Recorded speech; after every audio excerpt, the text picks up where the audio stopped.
So every Friday, what I do, rather than just show you, here's a video of some poor bastard running from a drone while he looks back at it, what I try to do is, not cover too much of that shit. It's been documented. We understand the capability that drones bring. The real conversation... That's not just war.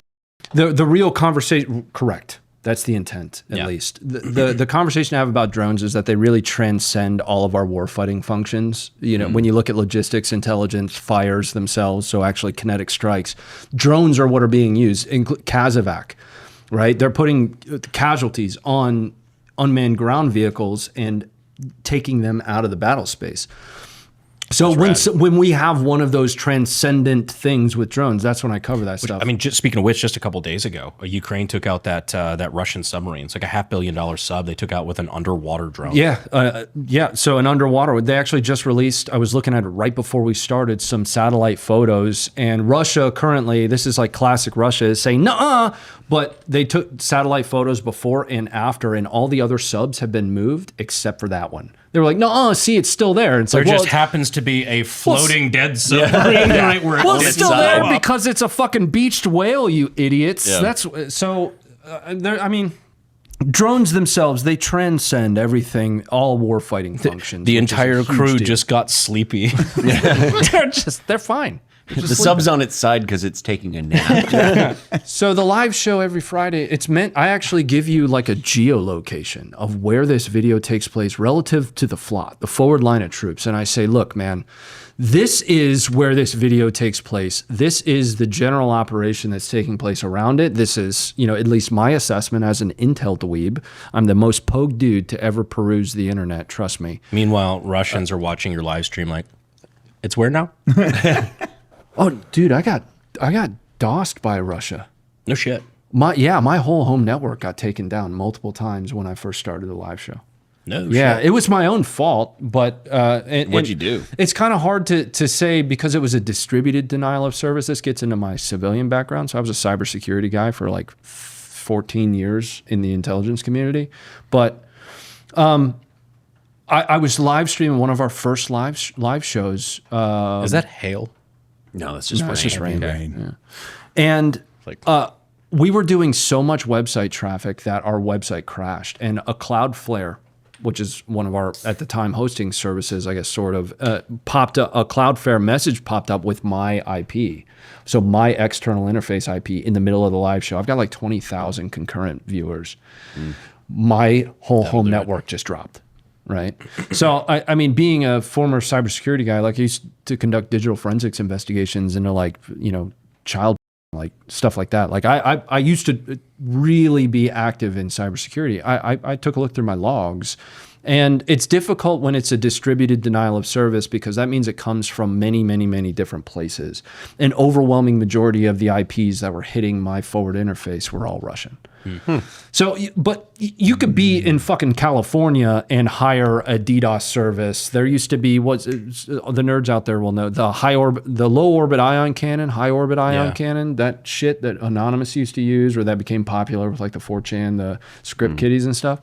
Anyway, I still believe that it was either somebody that was just fucking around, which is a high likelihood, or it was quite literally, you know, just a state-sponsored actor, which is something I dealt with I did cyber counterintelligence. I dealt with foreign intelligence entities getting placement and access into that monitor and that computer down there and a supply chain level. That was my focus. What would you have done that would have pissed off the Ruskies?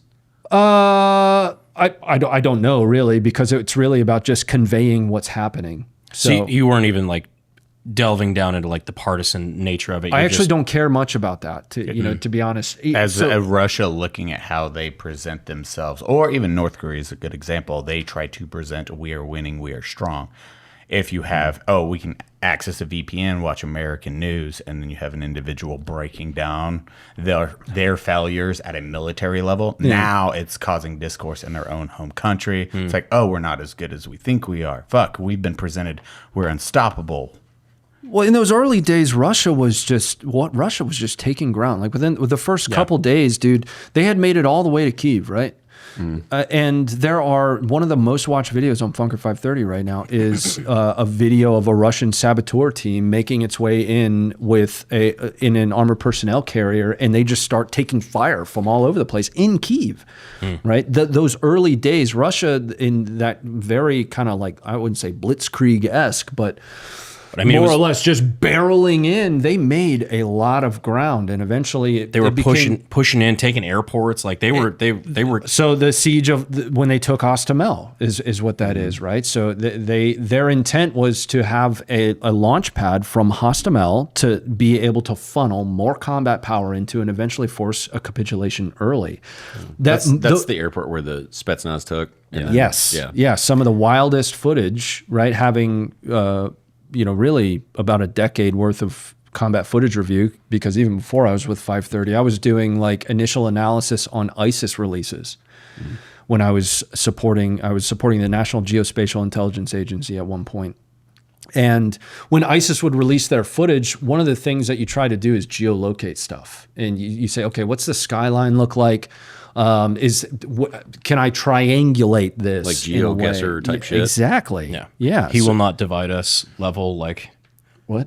are you The familiar with flag that? story? Yeah.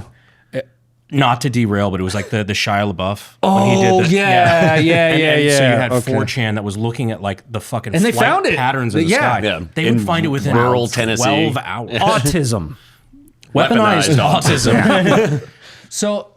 So I was doing that for a few years, and then now at 530 is something I just kind of continue. And going back, the intent was to take Hostomel, right? We're able to then funnel more combat power in, but that position became untenable because they had like 5 different fronts they were advancing on. They came from Chernobyl and Belarus. They pushed to try and establish the land bridge between the Donbass and Crimea, which they were successful in doing. That land bridge is now established. That was a sub-function or a sub-goal of theirs.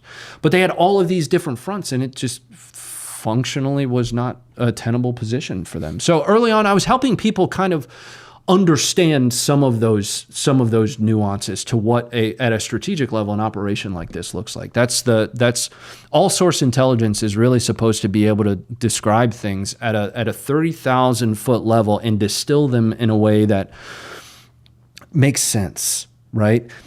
It's only as good as the analyst, though. So I've met half of my platoon way back in 2007 that went through AIT, got thrown out for coke abuse. So all intelligence is less about what's the term that they use, where it's the job title, not the description, right?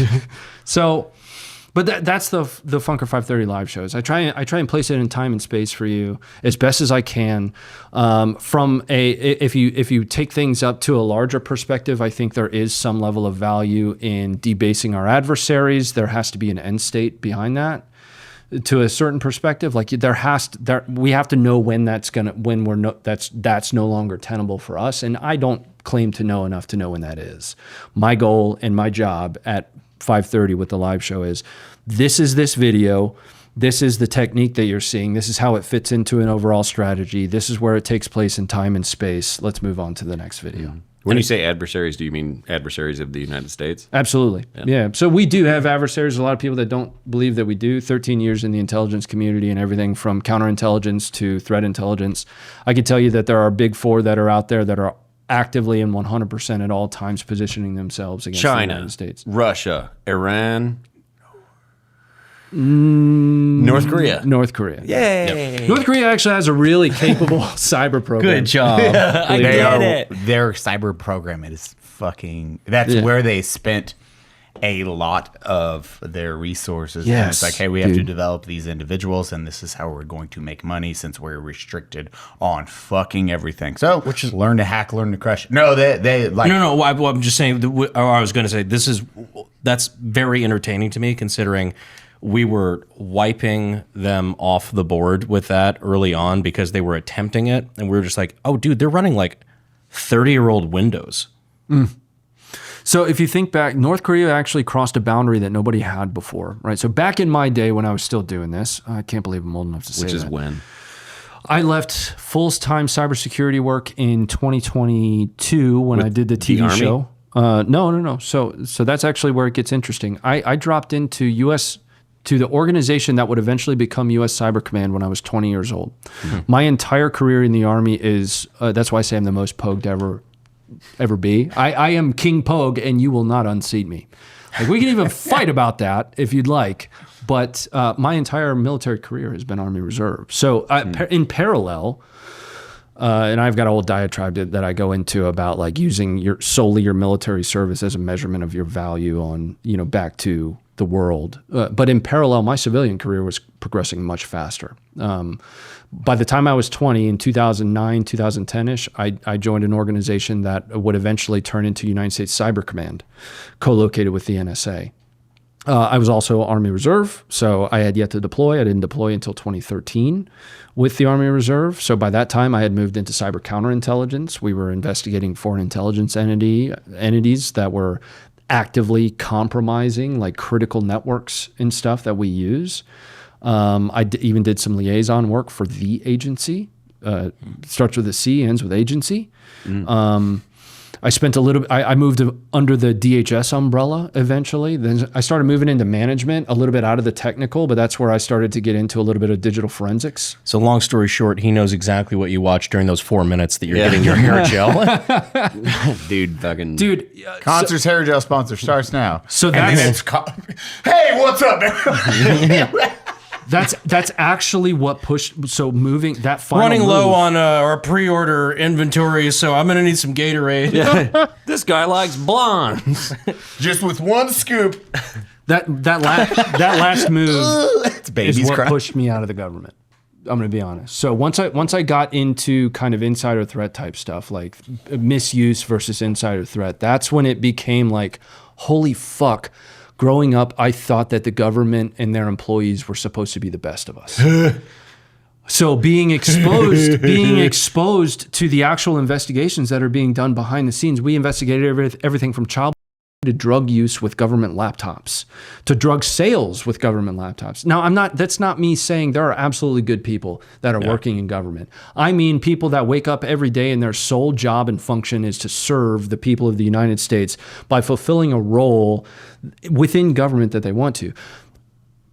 But the hypocrisy that I ran into of holding government office, they are most certainly not by and writ large the best of us, in my opinion. No, I'm going to ask you a question that may have to be cut. My brake lines are currently being cut as we speak. Yeah. I'm going to ask you a question that may have to be cut from this. But did you ever run into a scenario where you're investigating one of these things and somebody came from higher up and told you, "Yeah, you're going to drop that. We need this guy." Yes and no. So we ran into a couple of investigations where. So